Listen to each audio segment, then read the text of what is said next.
দর্শক, এই মুহূর্তে ট্রাম্প দেখা করছেন নেতানিয়াহুর সঙ্গে। নেতানিয়াহু আমেরিকায় আছেন শুধুমাত্র ট্রাম্পের সঙ্গে দেখা করার জন্য।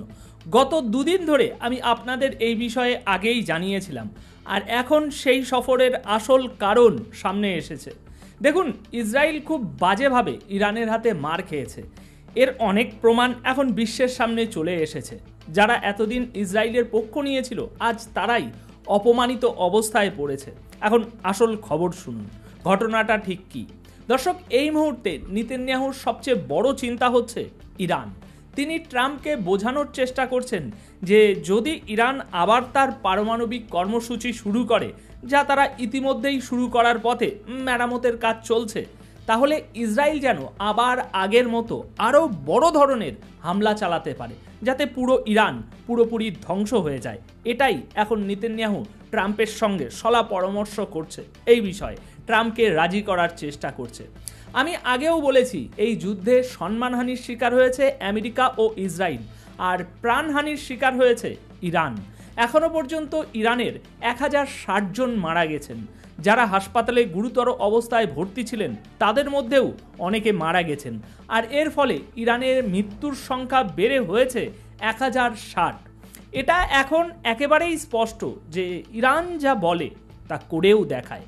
আর ইরানের হাতে কিছু না কিছু তো শক্তি আছে ভাই, যার জোরে তারা এত কঠোরভাবে নিজেদের অবস্থানে দাঁড়িয়ে আছে। এখন ইরান সব ধরনের ভুল ধারণা ভেঙে দিয়ে স্পষ্টভাবে জানিয়ে দিয়েছে, যদি আমেরিকা আর ইসরায়েলের সঙ্গে আমাদের যুদ্ধ হয় পরবর্তী আরেকটা, তাহলে আমাদের কাছে এত বেশি মিসাইল আছে যে সেই যুদ্ধ 2 বছর পর্যন্ত আমরা চালিয়ে নিয়ে যেতে পারবো। অন্যদিকে আমেরিকার ভিতরে এখন আবার ইরানের উপরে হামলা চালানোর পরিকল্পনা শুরু হয়ে গিয়েছে। আর এই পরিকল্পনা করছে আমেরিকা আর ইসরায়েল, মানে ট্রাম্প ও নেতানিয়াহু।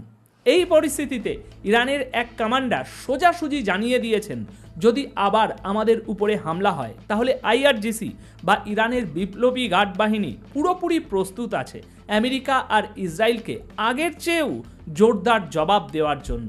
এদিকে ব্রিক্স সম্মেলনে ইরানকে পুরোপুরি সমর্থন দিয়েছে ব্রিক্স দেশগুলো। সম্মেলনের সময় রাশিয়ার পররাষ্ট্রমন্ত্রী স্পষ্টভাবে বলেছেন, আইএইএ মানে আন্তর্জাতিক পারমাণবিক সংস্থা যে রিপোর্ট ইরানের বিরুদ্ধে দিয়েছিল, মানে যে রিপোর্টের ভিত্তিতে এই যুদ্ধটা শুরু হয়েছিল, সেটা ছিল উস্কানিমূলক, যার ফলে পরিস্থিতি আরও খারাপ হয়েছে। ব্রিক্স স্পষ্টভাবে বলেছে, ইরান ও গাজায় ইসরায়েল যে হামলা চালাচ্ছে তা অবিলম্বে বন্ধ করা উচিত, কারণ এটা সম্পূর্ণভাবে অবৈধ। এদিকে ব্রিটেন একটি 100 পৃষ্ঠার সরকারি রিপোর্ট প্রকাশ করেছে। এই রিপোর্টে তারা উল্লেখ করেছে তাদের সবচেয়ে বড় 3টি শত্রু দেশকে, আর এই তালিকায় প্রথম আছে ইরান, তারপর রাশিয়া, আর তৃতীয় স্থানে আছে চীন। দর্শক, এটা শুনে আপনি যেন অবাক হবেন না যে ইরানের ভেতরেও অনেক সংখ্যক ইহুদি বসবাস করেন। এমনকি যিনি ইরানের ইহুদি সম্প্রদায়ের ধর্মীয় নেতা বা প্রতিনিধি, তিনি ইরানের পার্লামেন্টের সদস্য। দর্শক, এটাই হলো গণতন্ত্র।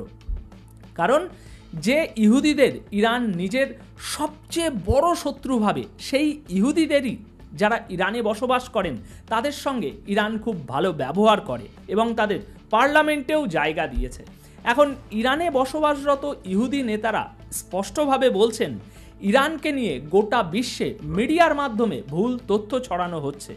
ইচ্ছে করে ইরানের ভাবমূর্তি নষ্ট করার চেষ্টা চলছে, কিন্তু বাস্তবতা হলো আমরা এখানে একদম নিরাপদে আছি।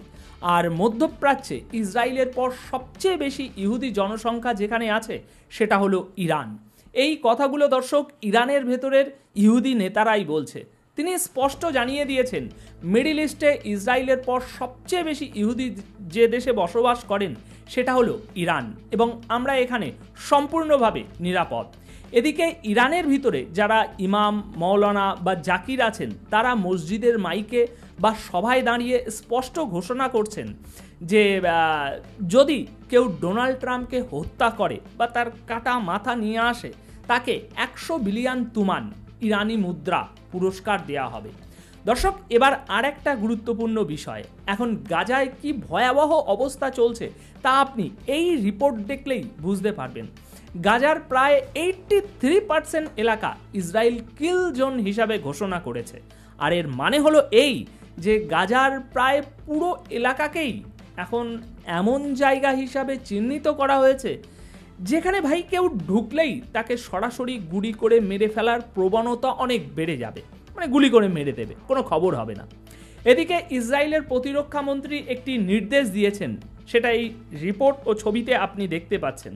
গাজার ভিতরেই ডিটেনশন ক্যাম্প বা বন্দি শিবির বানানো হবে, যাতে ফিলিস্তিনি এবং গাজার মানুষদের সেখানে আটকে রাখা যায়।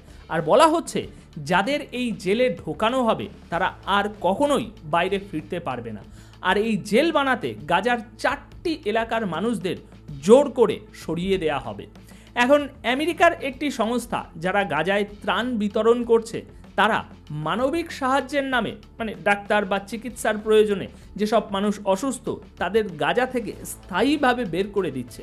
মানে সরাসরি বলা হচ্ছে যাদের চিকিৎসা দরকার, অপারেশন দরকার, তারা এখানে চলে আসুক, তারপর তাদের বাইরে পাঠিয়ে দেওয়া হচ্ছে।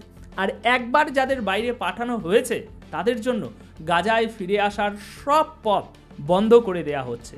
এদিকে ফিলিস্তিনের সরকারি বিভিন্ন সংস্থার রিপোর্ট অনুযায়ী বলা হচ্ছে যে এখনও প্রায় 3,77,000 ফিলিস্তিনি নিখোঁজ, যাদের কোনো খোঁজই নেই, তারা কোথায় আছেন, কিভাবে আছেন। এদিকে আন্তর্জাতিক অপরাধ আদালত ইন্টারন্যাশনাল ক্রিমিনাল কোর্ট ইতিমধ্যেই আপনারা জানেন ইসরায়েলের প্রধানমন্ত্রী বেঞ্জামিন নেতানিয়াহুর বিরুদ্ধে গ্রেপ্তারি পরোয়ানা জারি করেছে, কিন্তু এখনো পর্যন্ত একটাও দেশ তাকে গ্রেপ্তার করেনি। এখন দেখুন, নেতানিয়াহুর ফ্লাইট যখন গ্রিস, ইতালি আর ফ্রান্সের আকাশ দিয়ে এই আমেরিকায় উড়ে গেছে রিসেন্টলি, তখনও কোনো দেশ তাকে আটকানোর চেষ্টা করেনি। অন্যদিকে ইসরায়েল ঘোষণা দিয়েছে ফিলিস্তিনের দখলকৃত এলাকায় 493টি নতুন বিল্ডিং তৈরি করা হবে শুধু ইহুদিদের জন্য, আর এটা তারা অনুমোদনও দিয়ে দিয়েছে। পরবর্তী দর্শক, এই ছবিগুলো দেখুন যেখানে ইসরায়েলিরা তাদের যেখানে মনে হচ্ছে এই জায়গাটা তাদের ভালো লেগেছে সেখানেই তারা গিয়ে নিজেদের হাতে ঘর বানিয়ে নিচ্ছে। মানে দুনিয়ার সামনে খুলেআম দিনের আলোয় আন্তর্জাতিক আইন ভেঙে তারা দাপটের সঙ্গে ফিলিস্তিনিদের ঘরবাড়ি দখল করে নিচ্ছে। তো দর্শক, আপাতত এই প্রতিবেদন এখানেই শেষ করছি। অপেক্ষা করুন আমাদের পরবর্তী আপডেটের জন্য। আর এই চ্যানেলে নতুন হয়ে থাকলে অবশ্যই চ্যানেলটি সাবস্ক্রাইব করে রাখুন, কারণ সত্য খবর, অথেন্টিক ভেরিফাইড নিউজ সবার আগে আপনার